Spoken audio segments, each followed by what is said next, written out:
साथ आस्था कौशिक और आप देख रहे हैं महाबहस। आज यूपी की सबसे बड़ी डिबेट में होगी बात रईस, रसूख और रफ्तार की, लेकिन उससे पहले वक्त है आज के पॉलिटिकल पंच का। बहुत दुखद है जिसमें जाने गई हैं और जो गाड़ी चलाने वाले कार्रवाई हो, कानूनी कार्रवाई हो और सरकार पक्षपात न करे। सरकार पे हमेशा आरोप लगता है कि वो पक्षपात करते हैं। अपने लोग होंगे तो बुलडोजर नहीं चलेगा, अपने लोग होंगे तो एफआईआर दर्ज नहीं होगी, अपने लोग होंगे तो जेल में सुविधा मिलेगी। इसलिए सरकार को पक्षपात नहीं, न्याय करना चाहिए और जान गई है, कड़ी कार्रवाई हो। That the government is worried about having a debate on the budget because the issue of the US deal, the way it was done, what has happened, the impact on our farmers is going to be discussed, and the government doesn't want to do that. क्या justice Kapoor ने नहीं कहा था कि यह शख्स गांधी के कत्ल में कॉन्स्पिरेटर था, जो गांधी के कत्ल का साजिश किया? आप उसको दो बोल रहे, मुबारक हो। एक वक्त आएगा इस मुल्क में गोडसे को भी दे देंगे भारत रत्न, देखना बीजेपी वाले। याद रखना, सनातन कमजोर होगा तो देश कमजोर होगा, देश कमजोर होगा तो सनातन के सामने अस्तित्व का संकट खड़ा होगा। जाति, क्षेत्र और भाषा उसके सामने कोई मायने नहीं रखेगी और इसलिए इस बात को ध्यान में रखना, इस बात को ध्यान में रखना कि जो बांटने वाले लोग हैं ना, जाति के नाम पर, क्षेत्र के नाम पर, भाषा के नाम पर, इन लोगों से सावधान रहना। एक बार फिर सुपर कार में सवार एक बिगड़ैल रईसजादे की करतूत के कारण कई जिंदगियां खतरे में पड़ गई। कानपुर में एक बड़े तंबाकू व्यापारी के बेटे शिवम मिश्रा ने अपनी लैम्बोर्गिनी कार से 6 लोगों को रौंद डाला। ऊपर से जब हंगामा खड़ा हुआ तो पुलिस ने अज्ञात में केस दर्ज कर लिया। बाद में न्यूज 18 की खबर का असर हुआ और शिवम का नाम भी एफआईआर में शामिल किया गया। और यह पहला मामला नहीं है जब किसी महंगी हाई एंड कार में बैठे एक रईसजादे ने सड़क पर लोगों को कुचला हो। पुणे, नोएडा, मुंबई में हाल के सालों में ऐसे बहुत से मामले सामने आए और अब सवाल यह है कि भीड़ पर कार चढ़ाई किसने पहचान छिपाई और बिगड़ैल रईसजादे आखिर सुधरते क्यों नहीं? इसी पर आज की महाबहस गेस्ट पैनल हमें ज्वाइन कर रहा है। आपका इंट्रोडक्शन करा देते हैं। एके जैन जी हमारे साथ, पूर्व DGP UP, doctor Priyanka Kanjilal हमारे साथ हैं, मनोचिकित्सक हमारे साथ न्यूम्ड हॉस्पिटल से है, और टूटू धवन जी ऑटो एक्सपर्ट हमारे साथ जुड़ गए हैं, शैलेश सिन्हा जी हमारे साथ हैं, ट्रैफिक गुरु वैभव पांडे हमारे साथ हैं, सोशल मीडिया इन्फ्लुएंसर। आप सभी का स्वागत है। चर्चा की शुरुआत करें, लेकिन उससे पहले महाबहस के सवालों पर नजर डाल लेते हैं जिन पर फोकस रहेगी आज की डिबेट। रईसजादे की लैम्बोर्गिनी, रफ्तार का आतंक, ये पहला वाकया नहीं है। शहर दर शहर सिर्फ तारीखें बदलती हैं, ऐसे कई केसेस सामने आए। चाहे आप किसी हाई प्रोफाइल मामले को उठा लें या फिर आप इसे नेता, उनके बेटे, अभिनेताओं तक ले जाएं, ऐसे बहुत से मामले और बड़े बड़े उदाहरण हमारे बीच में हैं पूर्व से। भीड़ पर कार चढ़ाई किसने पहचान छिपाई? बिगड़ैल रईसजादे आखिर सुधरते क्यों नहीं? ये आज का बड़ा सवाल है। ये घटनाएं रुकती क्यों नहीं और कार्रवाई के नाम पर आखिर निष्कर्ष क्या निकलता है? तो चलिए चर्चा की शुरुआत करते हैं और सबसे पहले रुक करते हैं एके जैन जी हमारे बीच में, पूर्व डीजीपी यूपी। सर, बहुत सारे पहलुओं पर बात करेंगे, लेकिन आज ये बता दीजिए कि ऐसे रईसजादे या ऐसा बिगड़ैल माइंडसेट जो शायद स्टीयरिंग जब थामता है और जब रफ्तार भरनी शुरू करता है तो उसको लगता है कि कोई कुछ बिगाड़ नहीं सकता मेरा, जिधर चाहे गाड़ी घुमाए, जहां चाहे गाड़ी चढ़ाए, उस वक्त जो फितूर सवार होता है ना दिमाग के ऊपर, कैसे सुधरेंगे लोग? देखिए, देश में कानून सर्वोपरि है। चाहे वो किसी बिगड़ैल, किसी बड़े बाप का बेटा हो, बिगड़ैल बेटा हो, चाहे कोई भी हो, उसने जो घटना की है, कानून की दृष्टि से वो जुर्म है और उसका नाम एफआईआर में जो लाया गया है बिल्कुल सही लाया गया है। पीछे गाड़ी चल रही थी जिसमें कि बाउंसर बैठे थे, बहुत से लोग उन्हें देखा है। अगर बाउंसर थे तो इसका मतलब शिवम मिश्रा भी था गाड़ी चलाने में, और प्रत्यक्षदर्शियों का कहना है कि बाउंसर्स ने आकर गाड़ी का शीशा तोड़कर उसको रेस्क्यू किया, शिवम मिश्रा को, और लेकर चले गए मौके से।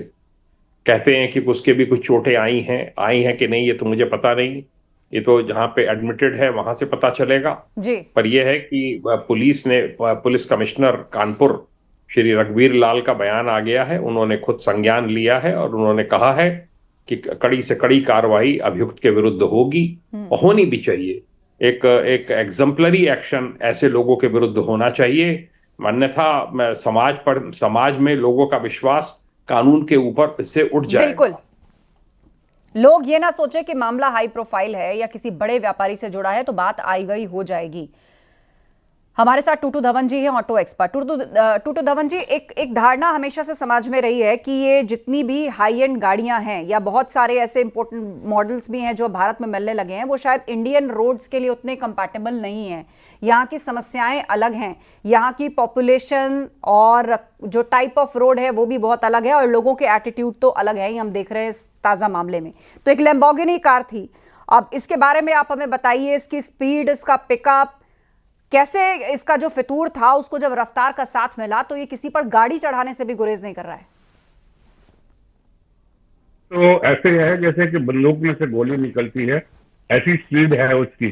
ऑलमोस्ट 500 to 700 bhp होते हैं एंड 0 to 100 जाके 3 सेकंड के अंदर ये कर लेती है। तो मेरी तो अपनी हर वक्त यही लोगों को हिदायत है कि जो भी कोई ऐसी गाड़ी खरीदता है उसको एक पूरा, जैसे कि वेपन आप ट्रेनिंग देते हैं, ऐसी गाड़ी की ट्रेनिंग जरूर होनी चाहिए। बगैर ट्रेनिंग के it is like having an unlicensed weapon, और कहीं पे भी ये चढ़ जाती है। और ऑन टॉप ऑफ दैट हमारे जो देश के अंदर कोई ऐसी सुविधा है ही नहीं जहां पर कि ये गाड़ियां इस स्पीड के ऊपर एक टाउन के अंदर कोई इंसान चला सके।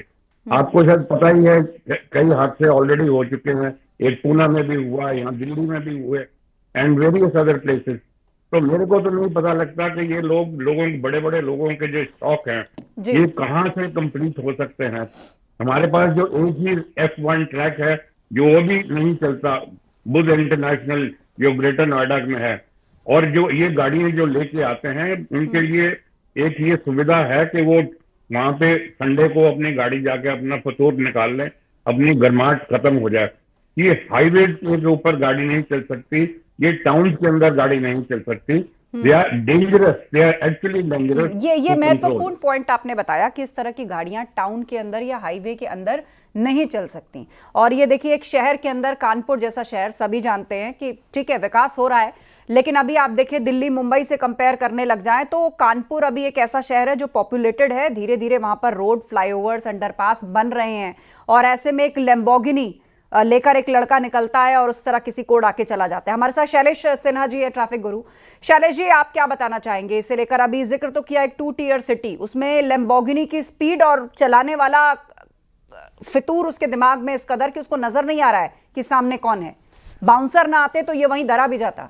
देखिए, समझने वाली बात यह है कि लैम्बोर्गिनी, जैसा भी टूटू धवन सर ने बताया कि ये गाड़ी है कि जो 3 सेकंड में 100 टच कर लेती है। हम प्रैक्टिकली भारत एज ए समाज साइकिल से डेवलप हुआ है, साइकिल से ऑल्टो कार या छोटी सीसी से, और अचानक 4000 या 6000 सीसी कार चलाना बिल्कुल ही इम्पॉसिबल टास्क है। ये प्रैक्टिकली एक अनलाइसेंस्ड वेपन आपके हाथ में होता है, जो आप बैठे, आपने अपने को संभाला, इससे पहले एक्सेलरेट करके 100 की स्पीड उसने पकड़ ली, और उसके बाद आपके पास रिएक्शन टाइम नहीं है, आपके पास ब्रेकिंग पैटर्न नहीं है। और उसके बाद जैसे कानपुर जैसे शहर, लास्ट टू लास्ट ईयर हुआ पुणे में, उससे पहले भी नोएडा में 94 सेक्टर में भी सेम चीज़ हुई थी, तो कुछ दिन पहले की बात है। सो ये एक ऐसी मशीन है, वो बिना ट्रेनिंग के सबसे पहले तो आप सड़क पर लेकर के नहीं उतर सकते। और सबसे बड़ी जो हमारे देश की प्रॉब्लम है वो ये नहीं है कि आप स्पोर्ट्स कार लेकर सड़क पर उतर रहे हैं, सबसे बड़ी समस्या ये है कि हमारे देश में जो लाइसेंस प्रणाली है दैट इज सेम, वो LMV के लिए कैटेगरी में ही ये सब आती है। कार चाहे वो 800 सीसी हो, चाहे 4000 सीसी हो, चाहे 6500 सीसी मतलब हो, कोई कैटेगराइजेशन नहीं है। आप समझिए, एयरफोर्स में पायलट होता है जो हेलीकॉप्टर चलाता है, एयरफोर्स में पायलट होता है जो MiG-21 चलाता है, एयरफोर्स में पायलट होता है जो राफेल चलाता है, और वही सुखोई चलाता है। सब अलग अलग कैटेगरी है, बिकॉज जो हेलीकॉप्टर का है वो सुखोई नहीं चला सकता, जो सुखोई का है, जो कार्गो प्लेन है वो फाइटर प्लेन नहीं चलाएगा। तो आप समझिए ना, ड्राइवर वो सारे हैं, पायलट सारे हैं, बट सबकी मेंटल एबिलिटीज अलग हैं, सबके रिफ्लेक्सेस अलग हैं, सबके थॉट प्रोसेसेस अलग हैं, एवरीथिंग इज डिफरेंट। और हमारे सड़क पर क्या होता है, LMV मतलब 800 सीसी भी LMV है, 6500 सीसी भी LMV है, HMV वो एक मिनी ट्रक भी है, और 24 चक्कर ट्रक भी HMV में ही आता है।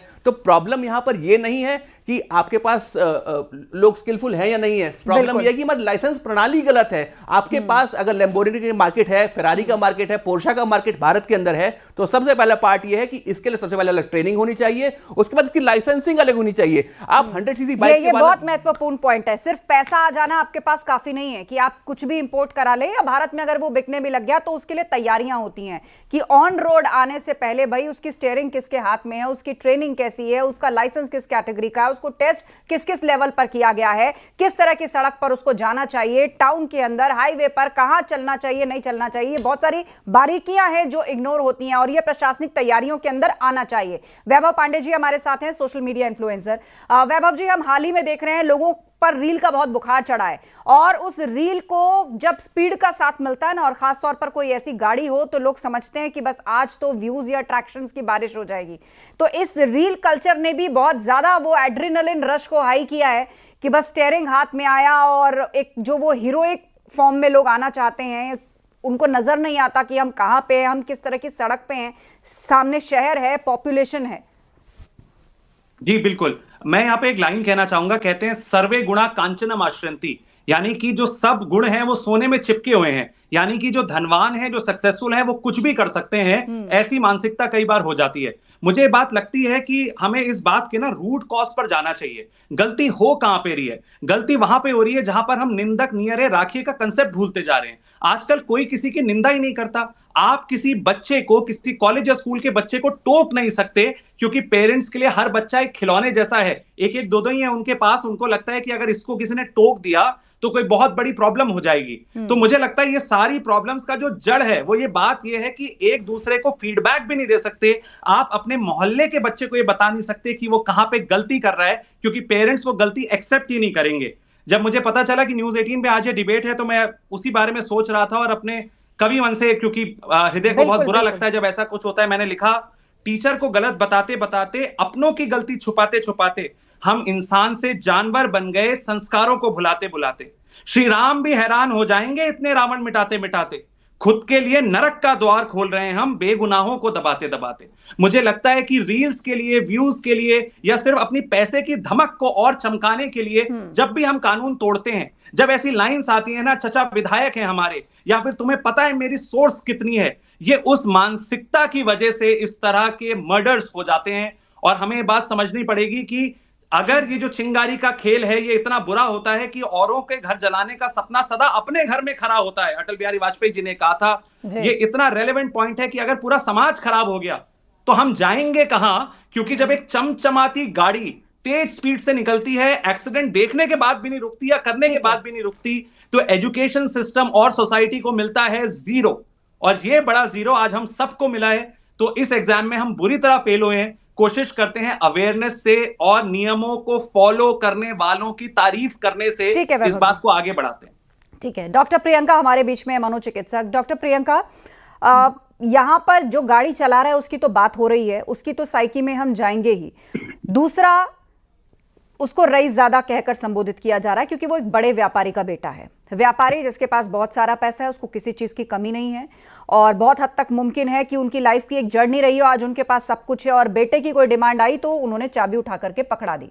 अब यहां से आगे आप मुझे बताइए कि ये किस तरह का माइंडसेट है और इसको कैसे कंट्रोल किया जाए, क्योंकि ये केस कोई इकलौता नहीं है। पूर्व में भी बहुत सारे ऐसे एक्सीडेंट्स हुए हैं, और इस तरह एकदम से रैश ड्राइविंग करना, या कोई गाड़ी ऐसी हाथ में आई है, उसके पास कोई ऐसा फीचर है, बिना सोचे समझे खुद की भी जान जा सकती है, ऐसे हादसों में खुद की भी जान जा सकती है। लेकिन बस जी आस्था जी, आपने जैसे ठीक बोला है कि ये एक केस नहीं है, ऐसे काफी केसेस होती है। और BMW हो या ऑल्टो हो या कोई भी हो, तो रेसिंग तो होगा ही। उनके एक रेकलेस बिहेवियर जो क्लस्टर बी पर्सनालिटी ट्रेट में आ जाती है। तो ये जो चला रहे थे, ये एक एडोलेसेंट या अर्ली 20s के लग रहे हैं मुझे। और इस एज ग्रुप में ये रिस्क टेकिंग बिहेवियर बोलिए, रेकलेसनेस, इम्पल्सिविटी, ये आ सकती है। तो हमें इसके जड़ तक पहुंचना है। और स्पेसिफिकली गाड़ी चलाते वक्त वो अगर किसी इन्फ्लुएंस में थे, जैसे अगर अल्कोहल या वगैरह वगैरह, तो इस सब के इन्फ्लुएंस में भी काफी सारे गलत डिसीजंस हो सकते हैं, रेकलेसनेस बढ़ सकती है। तो क्या होता है, हमारा जो डोपामिन सिस्टम होता है वो खराब हो जाता है ऐसे केसेस में। उनको लगता है कि कुछ नया एक्सपीरियंस करे, कुछ कुछ ऐसा करे जो थ्रिल दे। तो इसके चक्कर में ऐसी बड़ी बड़ी गलतियां हो जाती है। और अगर वो किसी इन्फ्लुएंस में थे, जैसे हमको पता है कि अल्कोहल एक बहुत बड़ा ही सामाजिक प्रॉब्लम है, तो इसमें इस केस में नहीं, हर केस में जो कि वैलिड है। और as a psychiatrist, as a doctor, मैं यही बोलना चाहूंगी कि हमें समझना पड़ेगा, जांच पड़ताल हो रही है, अगर ये सही है कि वो किसी अल्कोहल के इन्फ्लुएंस में किए हैं, तो इसके काफी सारे रीजंस हो सकते हैं। क्योंकि हमें पता है कि ह्यूमन ब्रेन में फोर ब्रेन होता है, हाइंड ब्रेन होता है, और जो हमारा फोर ब्रेन है वो decision making, clarity, consciousness, moral, ethics, ये सब दर्शाती है। लेकिन जब हम किसी की इन्फ्लुएंस में आ जाते हैं तो हाइंड ब्रेन ज्यादा एक्टिवेट हो जाता है, मतलब हम इंसानों से जानवरों के जैसे बिहेवियर करने लगते हैं। ठीक है। इस केस में एक तो है कि कुछ अगर आपको ज्यादा लिबर्टी मिल जाए, फ्रीडम मिल जाए, तो ऑब्वियसली ये और ज्यादा उसके ऊपर एडेड इफेक्ट हो जाता है। वैभव पांडे जी हाथ उठा रहे हैं, कुछ बोलना चाहते हैं, बोलिए।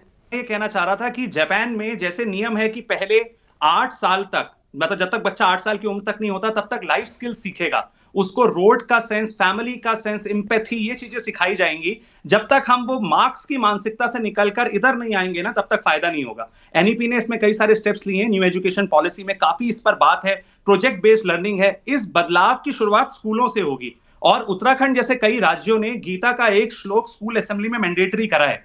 तो मैंने कहीं पे लिखा था कि बनानी हो अगर अगली पीढ़ी सभ्य, तो गीता को कोई स्कूलों में लगवा दो। जब तक हम ऐसी सोसाइटी नहीं बनाएंगे जहां पर लोगों को लगता हो what goes around comes around, यानी कि अगर मैं कुछ बुरा करूंगा तो मेरे साथ भी बुरा होगा। बिल्कुल, और इसीलिए बार बार कहा जा रहा है कि इस तरह के केसेस जब घटित होते हैं तो जल्द से जल्द उनकी इन्वेस्टिगेशन पूरी करके सजाएं दिलवाई जानी चाहिए। एके जैन जी, मामले में कोई कोताही नहीं बरतनी चाहिए, वरना हर बार ये केस स्टडी अलग अलग तरीकों से हम डिस्कस करते रहेंगे और नतीजा वही होगा कि बाद में पता ही नहीं चलता केस का हुआ क्या। वालटोली को पुलिस कमिश्नर ने, श्री रघुवीर लाल ने, बहुत आउटस्टैंडिंग ऑफिसर हैं, लाइन हाजिर किया है, हटा दिया है वहां से। और शिवम मिश्रा का नाम, जो वहां पे प्रत्यक्षदर्शियों ने बताया, सबने बताया, स्पष्ट है कि बाउंसर्स लेके चल रहा है। बाउंसर्स ने ही उसको रेस्क्यू किया।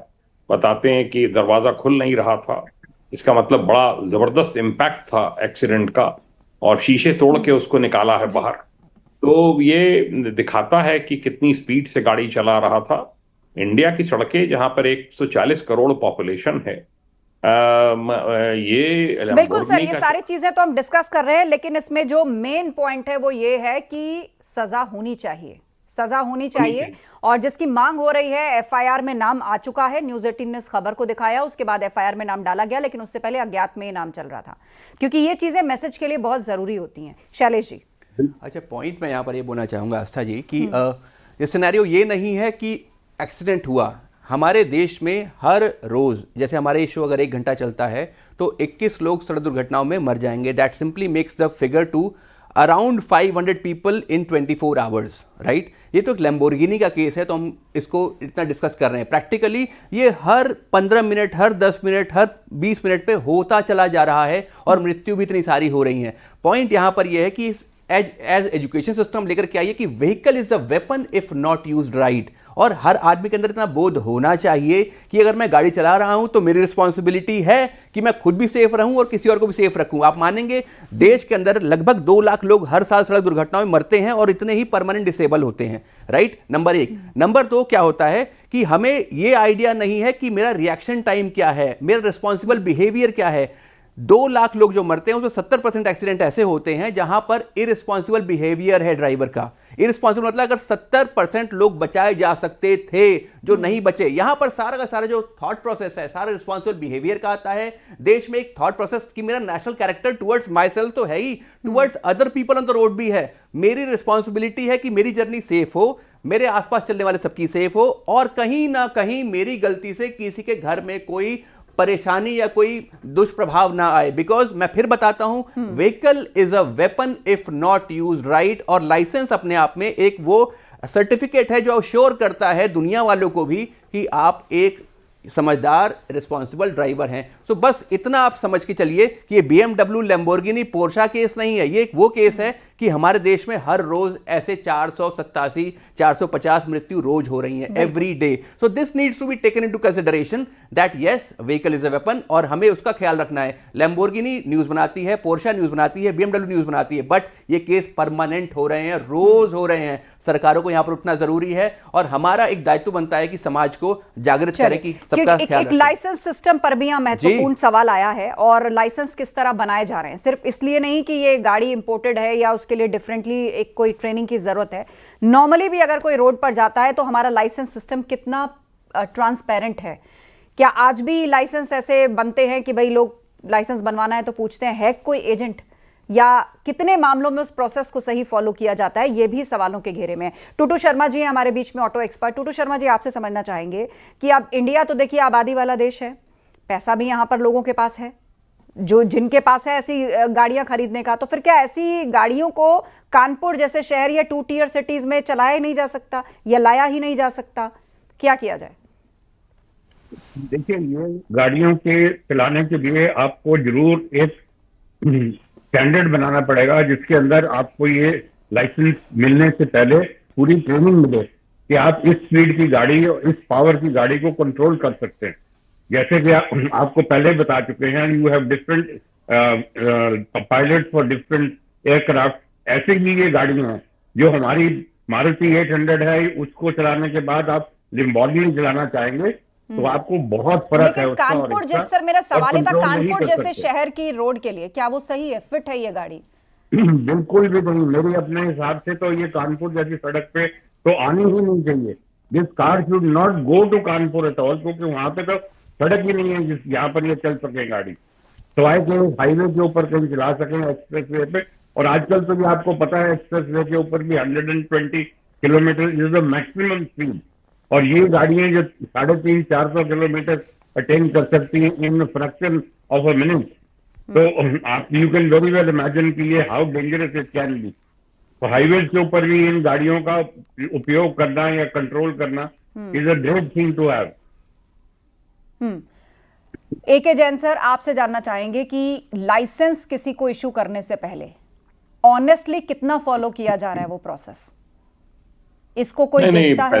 इसके लिए कोई चेक्स, ऑडिट्स होते हैं या बस एक व्यवस्था है, चल गई, ऑनलाइन भी सुविधा उसमें ऐड हो गई?